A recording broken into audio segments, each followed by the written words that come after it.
Hello मेरे प्यारे बच्चों, कैसे हैं आप लोग? सभी को गुड इवनिंग। चलिए, तो आज का क्लास मैं स्टार्ट करने जा रहा हूँ। जो है, आज का डे 4 है मैथमेटिक्स का। और मैथमेटिक्स का डे 4 हम लोग जो है आज अध्ययन करने वाले हैं, जिसमें प्रश्नावली जो है 1.2 लेकर आए हैं। प्रश्नावली 1.2 लेकर आए हैं और 1.2 प्रश्नावली को हम लोग क्या करेंगे? हल करेंगे।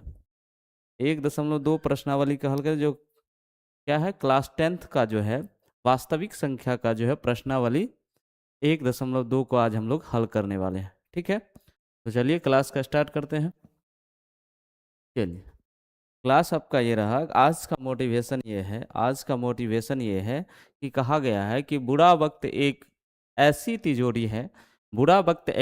तिजोरी है जहां से सफलता के हथियार मिलते हैं।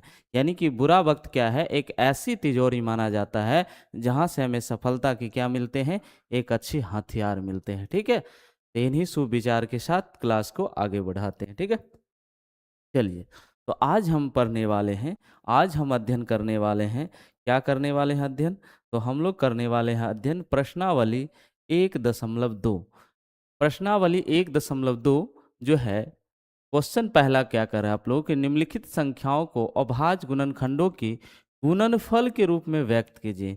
सबसे पहले आप लोग को बता दूं, उस जो है प्रीवियस क्लास में आप लोग को बताए थे कि क्या कि जो है अभाज्य गुणनखंड क्या होता है। अगर आपको नॉर्मल जो है एलसीएम निकालने आता होगा तो उसी माध्यम से क्या है, अभाज्य गुणनखंड भी निकाले जाते हैं। लेकिन यहाँ कर अभाज्य गुणनखंडों के गुणनफल के रूप में व्यक्त करना है, तो जो भी संख्या है उसे अभाज्य गुणनखंड के।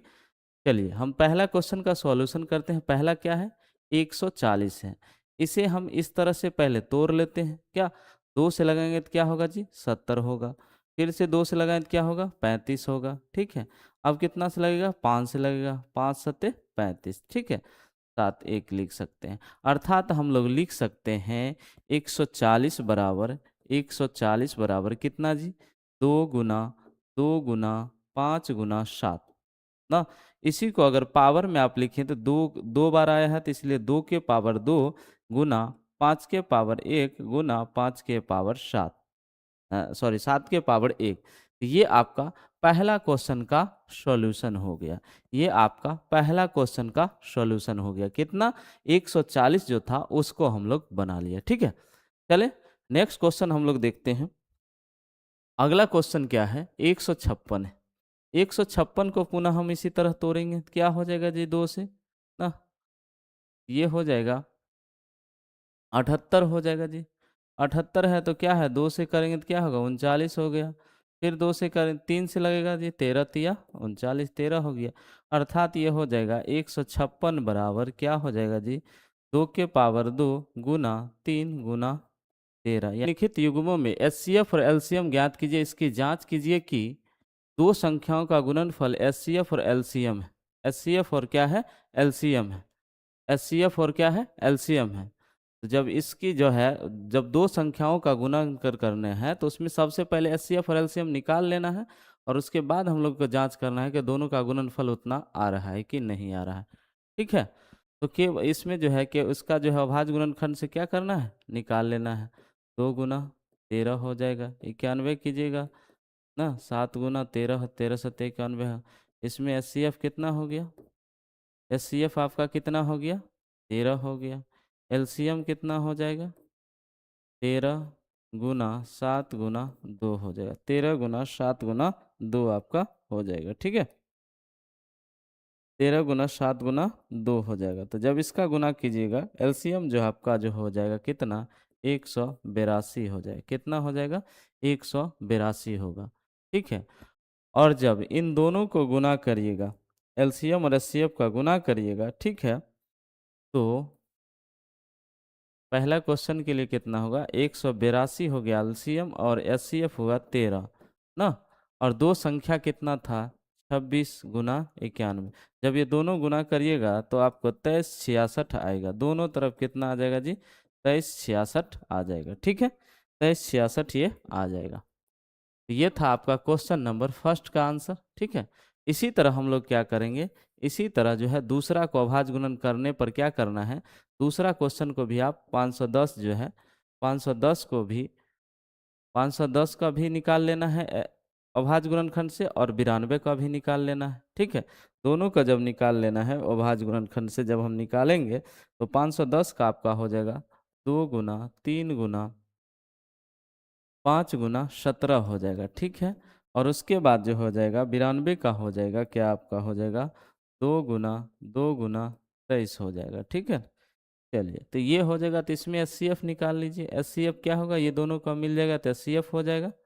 ठीक है, और एचसीएफ में तो होगा नहीं, तो एचसीएफ बराबर कितना हो गया जी, 2 हो गया। बाकी हो जाएगा आपका एलसीएम, 2 गुना 3 गुना 5 गुना 17 गुना 2 गुना 23, ये सब का गुना करना है। ठीक है, तो आपका जो कितना हो जाएगा जी, आपका जो हो जाएगा इसका एलसीएम जब निकालिएगा इतना का तो हो जाएगा 23,460। 23,460 हो जाएगा। कितना हो जाएगा, 23,460। पुनः फिर उन दोनों का गुना करिएगा तो क्या होगा, बराबर हो जाएगा। ठीक है, नेक्स्ट क्वेश्चन देखें। चलिए, नेक्स्ट क्वेश्चन आपका क्या रह गया, नेक्स्ट क्वेश्चन आपका है 336 और 51 है ना, 336 और 54 है, 336 और 54 है। तीसरा क्वेश्चन आपका हो गया 336 और 54 है। कितना है, 54 है। 336 और 54 है। जब इसको बनाइएगा तो पुनः फिर उसी तरह का से हम लोग क्या कर लेंगे, इसका अभाज्य गुणनखंड निकाल लीजिएगा 336 का, और उसके फिर 54 का निकाल लीजिएगा, और दोनों का एचसीएफ निकाल लीजिएगा। ठीक है, तो 354 का जैसे 336 का निकालेंगे तो क्या आ जाएगा, 336 का जब हम लोग निकालेंगे तो आपका जो आ जाएगा, दो जो है 4 बार आ जाएगा, उसके बाद आपको आ जाएगा एक 3 आ जाएगा और एक 7 आएगा। फिर 54 का निकालिएगा तो क्या हो जाएगा जी, 54 का जब निकालिएगा तो 2 गुना क्या हो जाएगा, 3 गुना 3 हो जाएगा आपका। ठीक है, तो इसमें देख लीजिए एचसीएफ कितना हो जाएगा, एक 3 यहाँ से मिल रहा है एचसीएफ इसके लिए, और एक 2 मिल रहा है ना, यानी कि 2 तिया 6 है। एचसीएफ कितना हो जाएगा जी, एचसीएफ आपका 2 गुना 3 हो जाएगा, और एलसीएम जो बाकी बच गया रेस्ट ना, 2 और 3 के अलावा जो बच गया वो सब क्या हो जाएगा, एलसीएम बचा। कितने दो है, 1 2 3, 3 हो गया, यानी कि दो दो दूना 4, 4 दूना 8 डायरेक्ट लिख देते हैं, और यहाँ 9 लिख देते हैं, और ये 7 लिख देते हैं। ठीक ना, जब इन सबों का गुना करिएगा आप, जब इन सबों का गुना करिएगा तो आपका निकल जाएगा कितना, 30 24 निकल जाएगा। कितना निकल जाएगा, 30 24 निकल जाएगा। ठीक है, 30 24 निकल जाएगा। ठीक है, अब इन दोनों का फिर से गुना हम लोग करेंगे कि एचसीएफ गुना एलसीएम बराबर दो संख्या कितना है, 336 गुना 54 है।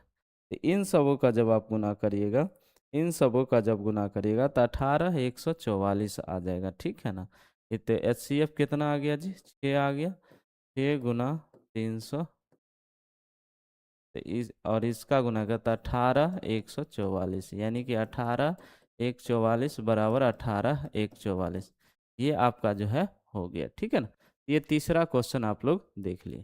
क्या देख लिए, तीसरा क्वेश्चन देख लिए। ठीक है, आगे चलें। अगला हम लोग है तीसरा क्वेश्चन है कि अभाज्य गुणनखंड विधि द्वारा निम्नलिखित पूर्णांकों के एचसीएफ और एलसीएम ज्ञात करें। एचसीएफ और एलसीएम ज्ञात करने के लिए कहा गया है। एचसीएफ में क्या हो जाएगा और एलसीएम में क्या हो जाएगा। ठीक है, तो अभाज्य गुणनखंड विधि द्वारा, तो यह पुनः जो है 3 वाला है तो ऐसा ही निकालिए जी। 12 का पहले निकालिए, तो 12 का निकालेंगे क्या है, 2 गुना 3 हो जाएगा ना। 15 का निकालिएगा तो 3 गुना 5 हो जाएगा। 21 का निकालिएगा तो क्या होगा, 3 गुना 7 हो जाएगा। ठीक है, तो जब इसमें तीनों में से कॉमन एक 3 जो है तीनों में है, तो एचसीएफ कितना हो गया जी, 3 हो गया। बाकी एलसीएम हो जाएगा, एलसीएम में जो है एक 3 हो गया, बाकी जो बच गया, कितने क्या बच गया, 3 5 हो गया, 7 हो गया, और 2 है यानी 4। इसको गुना करिएगा तो क्या है, 4 पंचे 20, और 20 या 60, 60 6 42, 420 आ जाएगा। कितना आ जाएगा, 420 आ जाएगा। ठीक है, तो ठीक उसी प्रकार इसको भी बना लेंगे। 17 है, 17 एक गुना 17 हो जाएगा जी। ठीक है, 23 है, एक गुना 23 हो जाएगा। अभाज्य गुणनखंड का मौसा तो अभाज्य संख्या का तो एक ही होता है। 29 है, एक गुना 29 हो जाएगा। तो तीनों में कॉमन क्या है, एचसीएफ हो गया आपका, एक हो गया। बाकी तीनों का गुना कर दिया एलसीएम के लिए ना। 17 गुना 23 गुना 29 हो गया, 17 गुना 23 गुना 29 हो गया ना। ये सभी का गुना करिएगा 17 23 का, तो कितना होगा 11 3 3 9, आपका ये आंसर आ जाएगा। ठीक है, उसी तरह सेम प्रोसेस से हम अगला क्वेश्चन 8 वाला कर लेंगे तो क्या होगा, 2 गुना 2 गुना 2 हो जाएगा। 9 करेंगे तो क्या होगा, 3 गुना 3 हो जाएगा। और 25 करेंगे तो क्या होगा, 5 गुना 5 हो जाएगा। देखिए तीनों में एक कॉमन है ना, एक सब में रहता है। तो एचसीएफ बराबर कितना हो गया जी, एक हो गया। लेकिन एलसीएम बराबर कितना हो गया, एलसीएम बराबर में कितना, 3 3 और उसके बाद 5 गुना 5 हो जाएगा। ठीक है, यानी 25 हो जाएगा।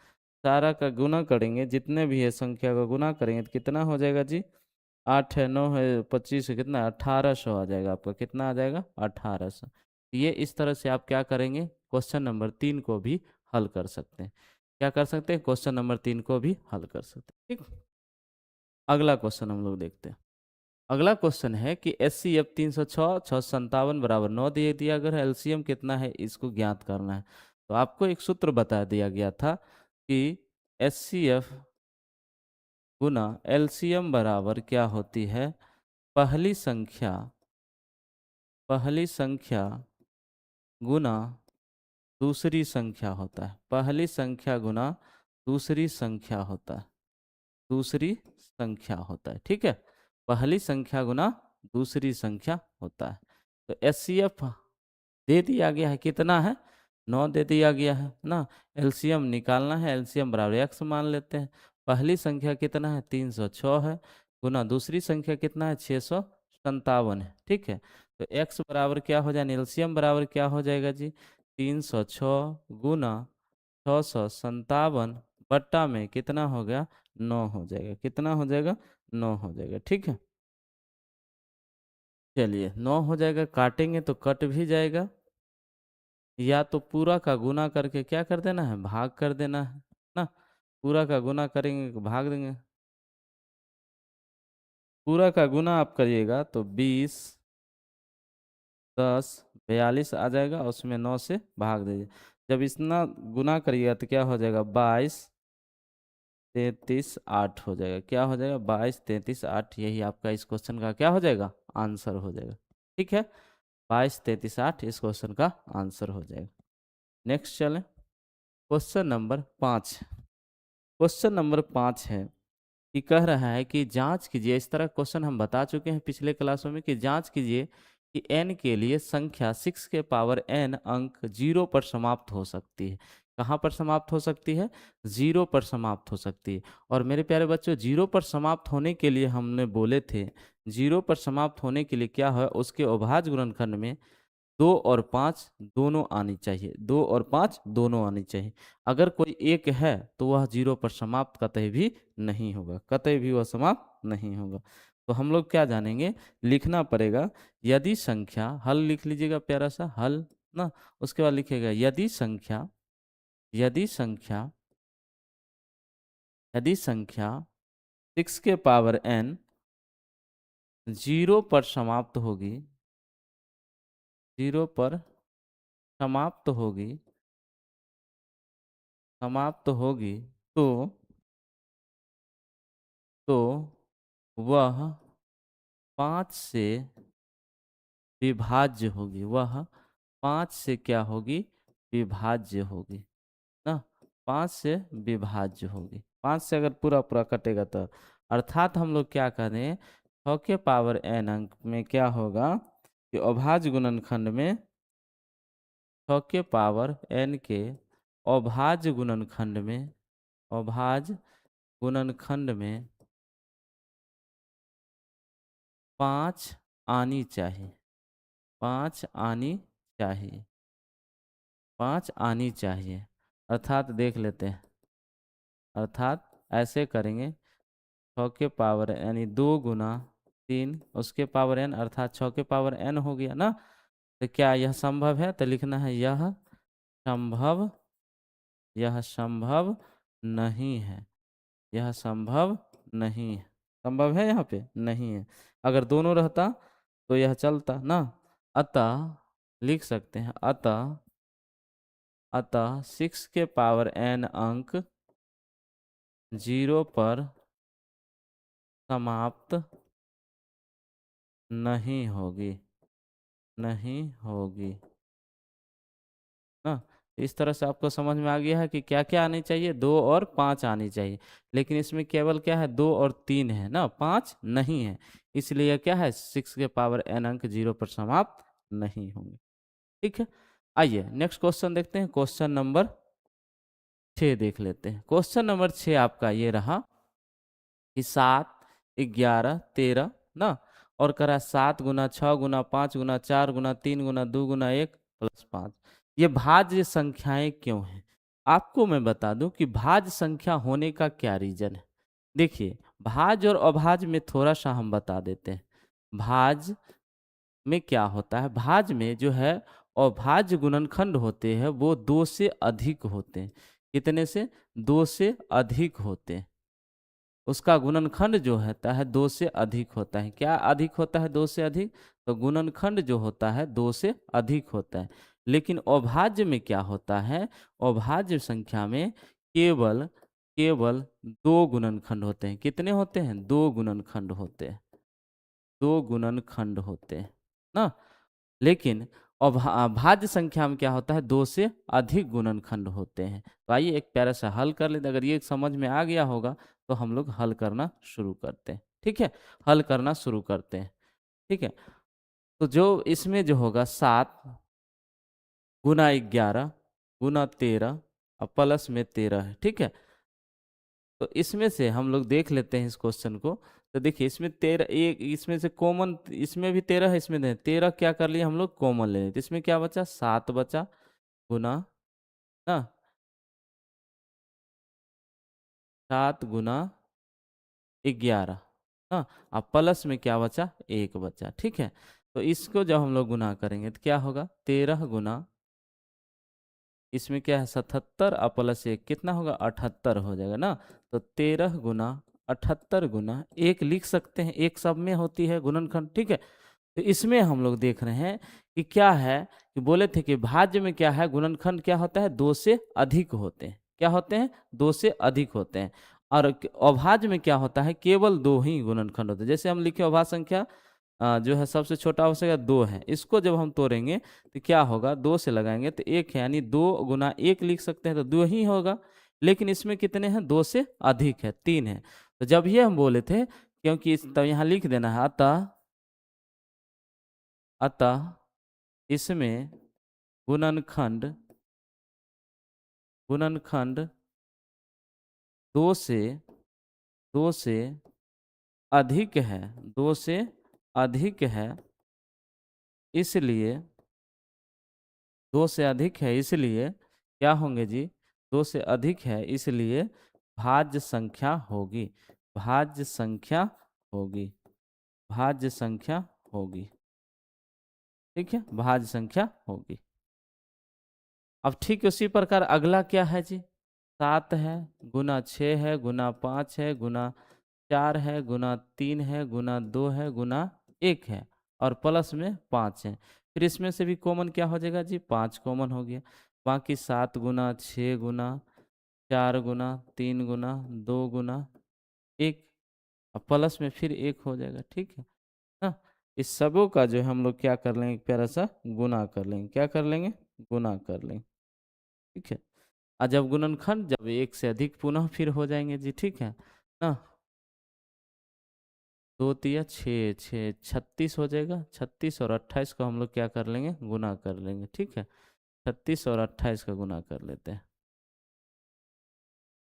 जल्दी से। 8 छः के 48 ना, 4 आतरिक 24 और 4 28 ना, फिर हो जाएगा 6 दूना 12 2 हाथ में 1 1 1, उसके बाद क्या है 6 1 7 ना, 36 दूना 72 हो जाएगा ना।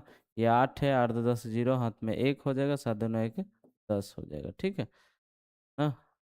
चलिए उसके बाद इसमें से कितना गुना करना है, 5 से गुना करना है ना।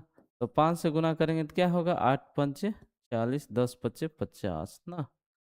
चलिए तो यानी कि हो जाएगा 50 40 हो जाएगा ना, 5 8 40, ठीक है, 10 पच्चे 50, ठीक है। और प्लस में कितना हो जाएगा, 1 हो जाएगा। कितना हो जाएगा, प्लस में 1 हो जाएगा ना। या तो ये पूरा भी लिख सकते हैं, या ये कितना हो जाएगा, 50 41, या इसको हम लोग ऐसे लिख सकते थे, 5 गुना 5 गुना कितना, 50 40 लिख सकते हैं, गुना 1 लिख सकते हैं ना। या इसमें बहुत सारा गुणनखंड है, तो जैसे ही बोले थे कि 2 से अधिक गुणनखंड होंगे तो क्या हो जाएंगे जी, 2 से अधिक गुणनखंड होंगे तो कैसी संख्या हो जाएंगे, भाज्य संख्या हो जाएंगे। कैसी संख्या हो जाएंगे, भाज्य संख्या। चलिए थोड़ा सा देख लेते हैं।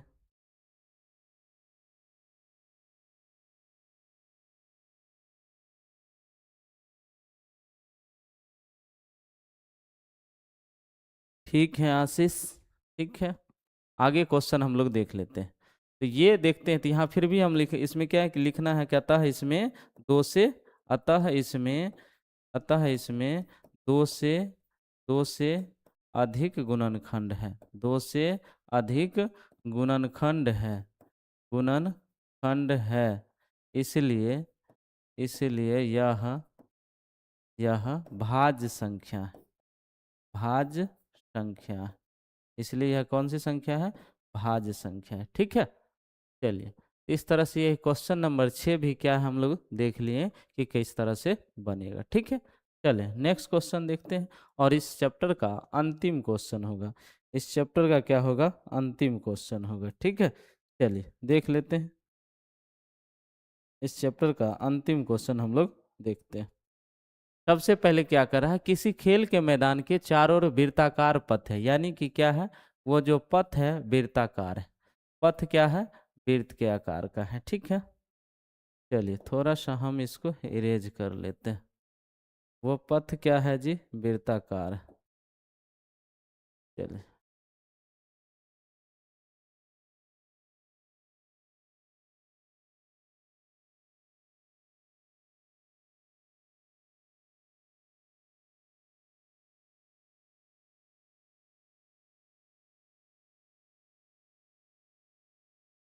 चलिए वृत्त के आकार का ये आ नहीं रहा है, चलिए हम लोग ऐसे ही खींच लेते हैं। चलिए थोड़ा सा टेढ़ा हो गया, यह वृत्त के आकार का है। चलिए इस वृत्ताकार पथ पर क्या है, इस मैदान का एक चक्कर लगाने में जो है सोनिया को 18 मिनट लगता है, मतलब ये भी एक चक्कर लगाती है तो सोनिया को कितना मिनट लगता है, 18 मिनट लगती है। इसी मैदान को एक चक्कर लगाना रवि को 12 मिनट लगता है। तो मान लीजिए वे दोनों एक ही स्थान पर हैं और एक ही समय से चलना प्रारंभ करके एक ही दिशा में चलते हैं, तो कितने समय बाद वह पुनः मिले। मतलब कोई ना कोई जो है कम दौड़ रहा है, तो कम दौड़ रहा है तो किसी किसी समय क्या होगा, वह जुटेगा। लेकिन तो इसमें हम लोग को करना क्या पड़ेगा, तो मेरे प्यारे बच्चों इसमें एलसीएम निकाल लेंगे। क्या करेंगे, एलसीएम, वह कितने कम समय में क्या है उसके पास पहुंचेगा, ठीक है। तो कितना कैल्शियम निकालना पड़ेगा जी, तो सबसे पहले हम लोग क्या करेंगे, लिख देंगे क्वेश्चन, एक शेड्यूल में बनाएंगे, हल लिख लेंगे प्यारा सा, और लिखेंगे सोनिया द्वारा सोनिया द्वारा वृत्ताकार पथ वृत्ताकार पथ पर एक चक्कर एक चक्कर लगाने में लगा समय बराबर कितना हो जाएगा जी, 18 मिनट हो गया, ठीक है ना। और रवि द्वारा एक चक्कर एक चक्कर लगाने में समय लगाने में समय लगाने में समय, तो ये कितना है जाएगा जी, 12 मिनट हो गया, ठीक है। अब इन दोनों का क्या निकालना है, एलसीएम निकालना है। हम लोग 12 का जो निकाल लेते हैं तो क्या हो जाएगा जी, 2 गुना 2 गुना 3 हो जाएगा। 18 का निकालें तो क्या होगा? 2 गुना 3 गुना 3 हो जाएगा, ठीक है ना। तो इसके माध्यम से एलसीएम और एचसीएफ दोनों निकाल, लेकिन हमको निकालना है क्या है? एलसीएम। ये कर लेंगे तो एचसीएफ हो जाएगा, तो इसको छांट लेते हैं। तो एलसीएम बराबर क्या हो जाएगा जी? जो बचा है 1 2 गुना, अच्छा 1 3 भी हो जाएगा जी, 3। और उसके बाद फिर से होगा, एक एक अलग अलग है, तो 2 गुना 3, यानी कि 3 तिया 9, 9 चौके 36, अर्थात 36 मिनट बाद वह क्या होगा? 36 मिनट के बाद वह पुनः एक ही स्थान पर मिलेंगे। 36 मिनट बाद क्या होगा? पुनः वह एक ही स्थान पर मिलेंगे। इस तरह से हमने देखे कि इस अध्याय के जो है प्रश्नावली जो है 1.2 का जो है जितने भी क्वेश्चन था हमने आपका जो है फुल सॉल्यूशन दे दिया है। आप क्या करेंगे? इसे देख करके आसानी से बना सकते हैं ना। और यह वीडियो कैसा लगा, आप लोग का आज का ये लेक्चर कैसा लगा, ज़रूर कमेंट करें, ठीक है। जहाँ पर भी कोई भी त्रुटि हो तो आप बेहिचक जो आप बोल सकते हैं कि सर आपने यहाँ पर ये किए, ठीक है। उसको मैं सुधारने का प्रयास करूँगा, ठीक है। चलिए, तो आज का लेक्चर यहीं पे समाप्त करते हैं। मिलते हैं अगले वीडियो में, तब तक के लिए जय हिंद, वंदे मातरम।